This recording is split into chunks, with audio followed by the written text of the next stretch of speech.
নমস্কার বন্ধুরা, the Bong ইনফোতে আপনাদের সকলকে স্বাগত। আশা করছি আপনারা সকলে ভীষণ ভালো রয়েছেন, আমিও ভালো রয়েছি। আজকের ভিডিওতে আমি আপনাদের দেখাবো একটা বিশেষ ধরনের সবজি চাষের পদ্ধতি এবং তার গুণাগুণ সম্পর্কে।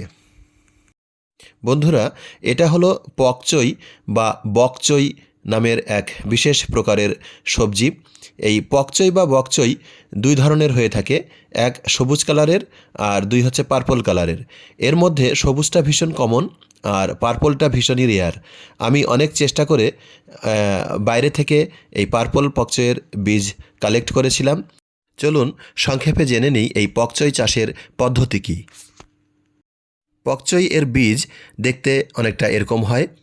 এই বীজ ফেলার জন্য বীজতলা রেডি করতে হয়। প্রথমে এই বীজতলা রেডি করতে হয়। আমরা ফুলকপি বা বাঁধাকপি যেরকমটা ভাবে আগে বীজতলায় বীজ ফেলে চারা তৈরি করে নিই, ঠিক তেমনি পকচই চাষের জন্যও বীজতলা তৈরি করতে হবে।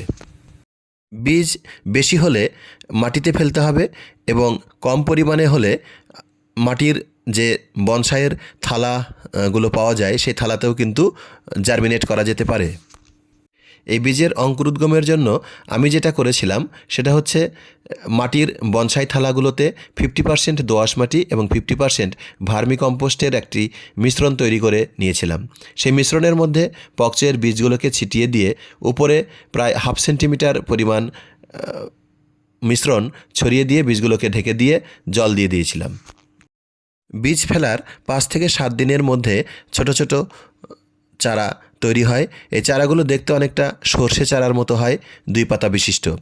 এই 2 পাতা থেকে 3 পাতা তৈরি হলেই এই চারাগুলোকে জমিতে শিফট করতে হয়। যেহেতু আমার এবারে জমি তেমন ছিল না, তাই আমি কিন্তু দেখতে পাচ্ছেন এই গ্রো ব্যাগে চারাগুলোকে শিফট করেছি।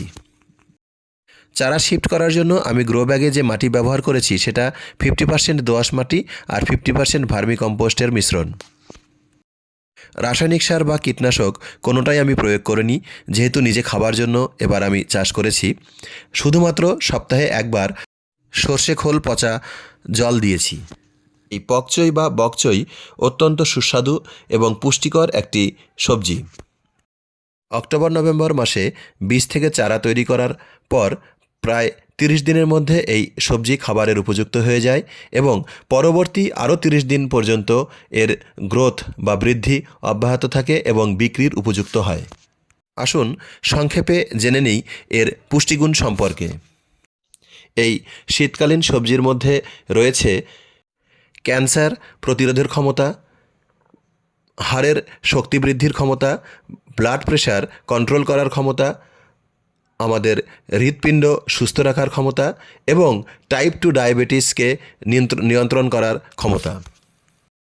100 গ্রাম রান্না করা পকচইতে পাওয়া যায় এনার্জি বা শক্তি 13 কিলোক্যালোরি, প্রোটিন 1.5 গ্রাম, ফ্যাট 0 গ্রাম, কোলেস্টেরল 0 গ্রাম, ডায়েটরি ফাইবার 1 মিলিগ্রাম।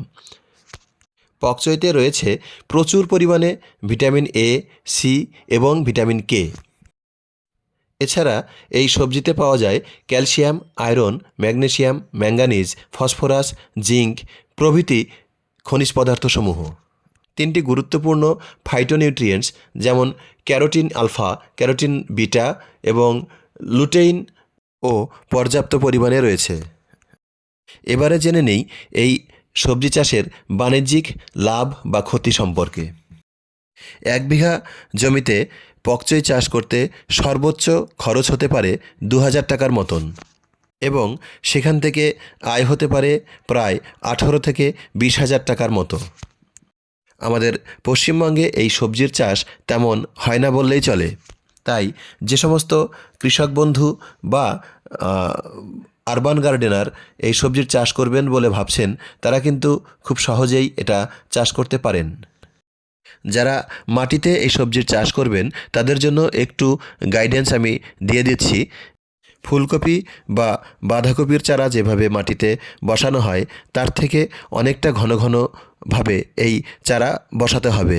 এর 2টো লাইনের মধ্যে ব্যবধান 8 ইঞ্চি রাখলেই যথেষ্ট এবং একটি গাছ থেকে অপর গাছের দূরত্বও কিন্তু 6 থেকে 8 ইঞ্চি রাখলেই যথেষ্ট। এভাবে চাষ করলে 1 বিঘা জমি থেকে 18 থেকে 20,000 টাকা উপার্জন করা কোনো কঠিন ব্যাপার নয় বলেই আমি মনে করি। বন্ধুরা, আপনারা যারা এই ভিডিওটি দেখছেন, যদি আমার দেওয়া তথ্যগুলো আপনাদের কোনো কাজে লাগে তাহলে অবশ্যই যারা ফেসবুক থেকে দেখছেন তারা আমার পেজটিকে ফলো করবেন এবং যারা ইউটিউব থেকে দেখছেন তারা চ্যানেলটিকে অবশ্যই সাবস্ক্রাইব করে পাশে থাকবেন।